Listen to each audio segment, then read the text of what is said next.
दोस्तों, कुछ दिनों से नेपाल की नई सरकार भारत के खिलाफ फैसले ले रही है। कभी सीमा पर बेवजह भंसार लेना, नेपाल में भारतीय वाहनों से जुर्माना वसूलना या फिर भारत के हिस्से लिपुलेख पर अपना दावा ठोकना।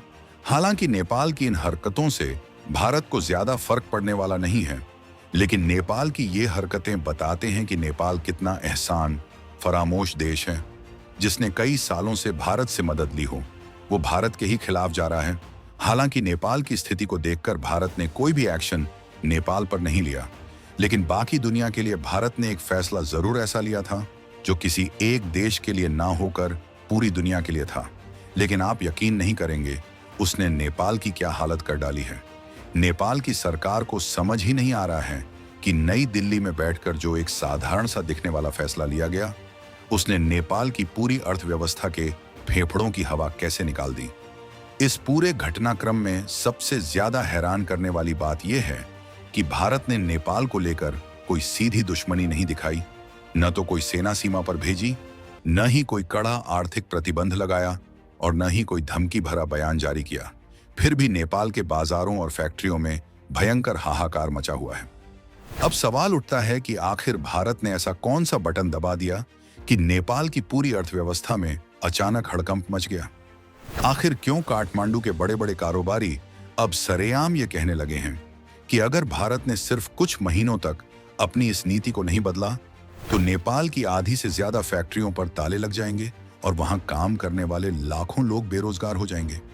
आखिर क्यों वो नेपाल, जो कुछ समय पहले तक लिपुलेख और कालापानी जैसे इलाकों पर भारत को जबरन आंखें दिखा रहा था, आज उसी भारत के महज एक फैसले से अंदर तक पूरी तरह कांप उठा है।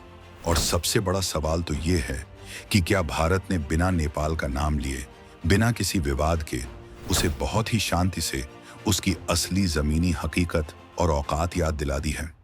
इस पूरी कहानी को समझने के लिए हमें थोड़ा पीछे चलना होगा और नेपाल के उस रवैये को देखना होगा जो उसने कुछ समय पहले भारत के साथ अपनाया था। नेपाल की सरकार ने लिपुलेख, कालापानी और लिम्पियाधुरा जैसे बेहद संवेदनशील भारतीय इलाकों को अपने नए राजनीतिक नक्शे में शामिल करके भारत के साथ बेवजह का बड़ा पंगा मोल ले लिया था। इतना ही नहीं, नेपाल ने अपनी सीमा पर भारत से आने वाले जरूरी सामानों और गाड़ियों पर जबरन भंसार यानी कस्टम ड्यूटी वसूलने जैसे बचकाने और भड़काने वाले फैसले भी लिए थे ताकि भारत को परेशान किया जा सके।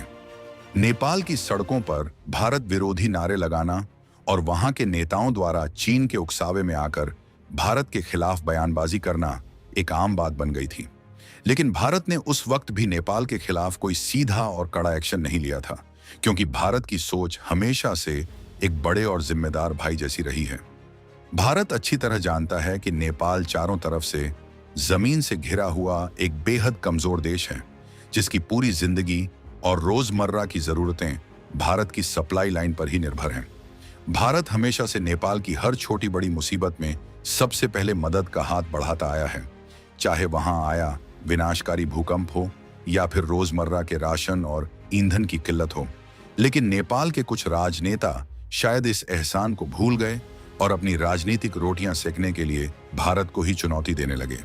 लेकिन अब भारत ने एक ऐसा जबरदस्त फैसला लिया है जो सीधे तौर पर नेपाल को निशाना बनाकर नहीं लिया गया था, बल्कि यह तो पूरी दुनिया के लिए एक वैश्विक नीति के तहत लिया गया था। लेकिन इस एक फैसले के साइड इफेक्ट ने नेपाल की आर्थिक कमर को बुरी तरह तोड़कर रख दिया है। चलिए अब इस पूरे सस्पेंस से पर्दा उठाते हैं और आपको बताते हैं कि वह फैसला क्या है। भारत सरकार ने अपने देश की घरेलू जरूरतों, त्योहारों के सीजन और लगातार बढ़ रही महंगाई को ध्यान में रखते हुए 30 सितंबर 2026 तक चीनी के निर्यात यानी शुगर एक्सपोर्ट पर पूरी तरह से तत्काल प्रभाव से रोक लगा दी है।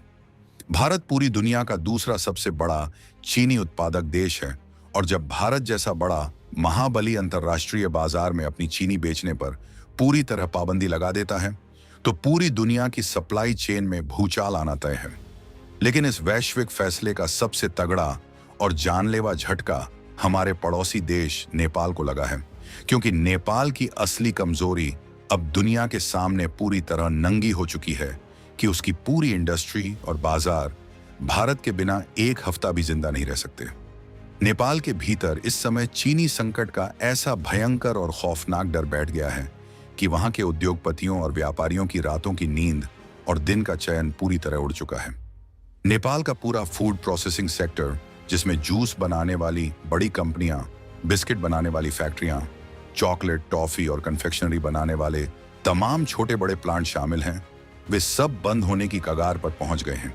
इन सभी खाने पीने की चीजों को बनाने के लिए सबसे मुख्य कच्चा माल यानी रॉ मटेरियल चीनी ही होता है, और अगर फैक्ट्रियों को चीनी ही नहीं मिलेगी तो उनका प्रोडक्शन पूरी तरह ठप हो जाएगा। भले ही नेपाल की वर्तमान बालिन सरकार और वहां की स्थानीय चीनी उत्पादक लॉबी जनता को यह कहकर झूठा दिलासा देने में जुटी है कि देश में अभी पर्याप्त स्टॉक मौजूद है और घबराने की कोई जरूरत नहीं है, लेकिन नेपाल के उद्योग जगत के बड़े खिलाड़ी अच्छी तरह जानते हैं कि अंदर खाने हकीकत कितनी भयावह है। नेपाल की अपनी चीनी उत्पादन क्षमता इतनी ज्यादा कमजोर है कि वे अपनी कुल मांग का आधा हिस्सा भी खुद पूरा नहीं कर पाते हैं। नेपाल की मशहूर न्यूज वेबसाइट रातो पार्टी की एक बेहद चौंकाने वाली और विस्तृत रिपोर्ट सामने आई है, जिसने नेपाल के इस पूरे आर्थिक संकट और डर को सरेआम बेनकाब कर दिया है। इस रिपोर्ट के मुताबिक नेपाल के बहुत बड़े और जाने माने बिजनेसमैन महेश जाजू ने साफ शब्दों में चेतावनी दी है कि भारत द्वारा लगाए गए इस चीनी बैन का असली और सबसे खतरनाक असर अब से करीब 6 महीने बाद नेपाल के बाजारों में सीधे तौर पर दिखना शुरू हो जाएगा। उन्होंने कहा कि जैसे ही नेपाल का मौजूदा पुराना स्टॉक खत्म होगा, वैसे ही देश के भीतर चीनी की ऐसी भयंकर किल्लत और हाहाकार मचेगा जिसे संभालना नेपाल सरकार के बस की बात नहीं होगी।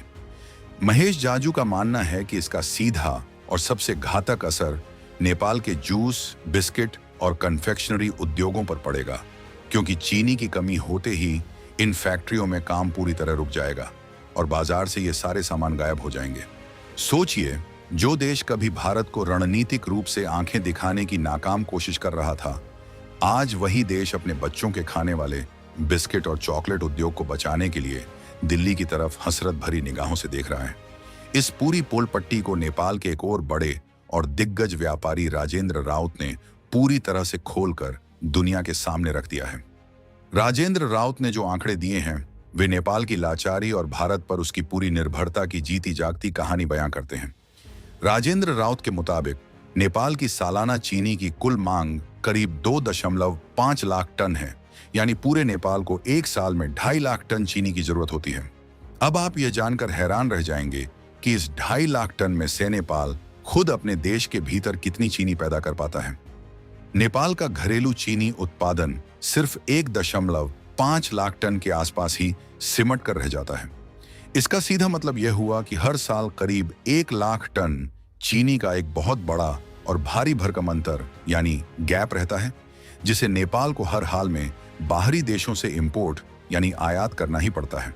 और नेपाल का सबसे बड़ा, सबसे नजदीका, सबसे सस्ता और सबसे भरोसेमंद चीनी सप्लायर कोई और नहीं बल्कि हमारा अपना देश भारत है। अब आप खुद ठंडे दिमाग से सोचिए कि जिस देश की पूरी फूड इंडस्ट्री और बाजार एक पड़ोसी देश की सप्लाई लाइन पर टिके हों, उसकी रणनीतिक और आर्थिक स्थिति कितनी नाजुक और कमजोर होगी। राजेंद्र राउत ने साफ कहा है कि नेपाल के पास भारत से चीनी आयात करने के अलावा और कोई दूसरा व्यावहारिक विकल्प मौजूद ही नहीं है। अगर नेपाल की सरकार यह सोचती है कि वह घरेलू उत्पादन को बढ़ाकर इस कमी को पूरा कर लेगी, तो यह पूरी तरह से नामुमकिन है, क्योंकि नेपाल की चीनी मिलें पहले से ही घाटे में चल रही हैं। वहां के गन्ना किसानों को समय पर पैसा नहीं मिलता और उनके पास आधुनिक तकनीक का पूरी तरह से अभाव है।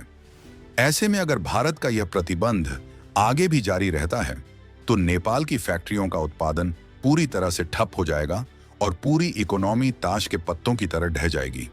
यहाँ यह समझना भी बेहद जरूरी है कि भारत सरकार का यह फैसला कोई अचानक लिया गया इमोशनल कदम नहीं है, बल्कि इसके पीछे बहुत ही गहरी आर्थिक और रणनीतिक वजहें शामिल हैं। इस समय पूरी दुनिया के हालात बेहद नाजुक बने हुए हैं। पश्चिम एशिया यानी मिडल ईस्ट के देशों में लगातार बढ़ता हुआ संघर्ष और तनाव पूरी दुनिया के बाजारों को डरा रहा है। इस युद्ध जैसी स्थिति की वजह से ग्लोबल मार्केट में भारी अनिश्चितता का माहौल है। सप्लाई रूट बाधित हो रहे हैं और अंतर्राष्ट्रीय स्तर पर माल ढुलाई का खर्च लगातार बढ़ रहा है। ऐसे मुश्किल और अनिश्चित समय में भारत सरकार की सबसे पहली और सर्वोच्च प्राथमिकता अपने देश के 140 करोड़ नागरिकों के हितों की रक्षा करना, देश के भीतर खाद्य सुरक्षा सुनिश्चित करना और घरेलू बाजार में महंगाई को बढ़ने से रोकना है। भारत सरकार ने बहुत ही सोच समझकर चीनी की घरेलू उपलब्धता को बढ़ाने और देश के आम लोगों को राहत देने के लिए 30 सितंबर 2026 तक निर्यात पर यह कड़ा प्रतिबंध लगाया है। अगर आप भारत की इस नीति का इतिहास देखेंगे तो आपको पता चलेगा कि भारत सरकार अक्टूबर 2022 से ही चीनी के निर्यात को बहुत ही कड़ाई से नियंत्रित करती आ रही है। भारत में सरकार खुद सभी चीनी मिलों के लिए एक निश्चित कोटा तय करती है और उसी कोटे के तहत ही आनुपातिक रूप से निर्यात करने की अनुमति दी जाती है ताकि देश के अंदर चीनी की कोई किल्लत न हो। समय समय पर इस प्रतिबंध की अवधि को आगे बढ़ाया जाता रहा है ताकि घरेलू बाजार पूरी तरह से सुरक्षित और स्थिर रहे। सरकारी अधिसूचना के मुताबिक पहले चीनी निर्यात पूरी तरह से प्रतिबंधित श्रेणी में आता था, जिसका मतलब यह है कि इसके एक्सपोर्ट के लिए सरकार से विशेष लाइसेंस लेने की जरूरत होती थी, लेकिन अब घरेलू कीमतों को काबू में रखने के लिए इसे पूरी तरह से रोक दिया गया है ताकि किसी भी तरह की जमाखोरी या कालाबाजारी को रोका जा सके। लेकिन काठमांडू के राजनीतिक गलियारों और रणनीतिक विश्लेषकों के बीच इस फैसले को सिर्फ एक सामान्य आर्थिक या व्यापारिक नीति के रूप में नहीं देखा जा रहा है। नेपाल के भीतर अब यह चर्चा बहुत तेजी से फैल रही है कि भारत ने बिना एक भी कड़ा शब्द बोले, बिना किसी विवाद के नेपाल को उसकी पूरी निर्भरता का एक बहुत बड़ा और कड़ा एहसास करा दिया है। यह नेपाल की उस राजनीतिक जमात के लिए एक बहुत ही करारा तमाचा है जो समय समय पर चीन के इशारों पर नाचती है और भारत विरोधी कार्ड खेलकर वहां की सत्ता हथियाने की कोशिश करती है। सच्चाई यही है कि नेपाल के घरों में जलने वाले चूल्हे के तेल से लेकर अस्पतालों में मिलने वाली जीवन रक्षक दवाइयों तक और रोजमर्रा के खाद्यान्न से लेकर नमक और चीनी जैसी बुनियादी चीजों तक हर एक जरूरी चीज की सप्लाई लाइन का सबसे बड़ा और एकमात्र सहारा भारत ही है। जब जब नेपाल के नेताओं ने अपने निजी स्वार्थ के लिए भारत के खिलाफ माहौल बनाने की कोशिश की है, तब तब नेपाल की जनता को इसकी भारी आर्थिक कीमत चुकानी पड़ी है। इस पूरे मामले का सबसे दिलचस्प और मजेदार पहलू यह है कि भारत ने इस फैसले में नेपाल का नाम तक नहीं लिया और न ही उसे सीधे तौर पर टारगेट किया। यह फैसला पूरी दुनिया के लिए एक समान रूप से लागू किया गया था, लेकिन इसका सबसे तगड़ा और दर्दनाक असर नेपाल पर इसलिए दिख रहा है क्योंकि वह अपनी जरूरतों के लिए पूरी तरह से भारत पर आश्रित है। यही वजह है कि काठमांडू में बैठी सरकार और वहां के नीति निर्माताओं में बेचैनी लगातार बढ़ती जा रही है। नेपाल के उद्योगपति अब अपनी सरकार से लगातार गुहार लगा रहे हैं कि वे तुरंत कोई वैकल्पिक व्यवस्था करें या फिर भारत सरकार के सामने हाथ जोड़कर इस प्रतिबंध से नेपाल को छूट दिलाने की भीख मांगे। लेकिन सबसे बड़ा यक्ष प्रश्न यही है कि नेपाल इतनी जल्दी और इस संकट के समय में चीनी का कोई दूसरा विकल्प लाएगा कहां से?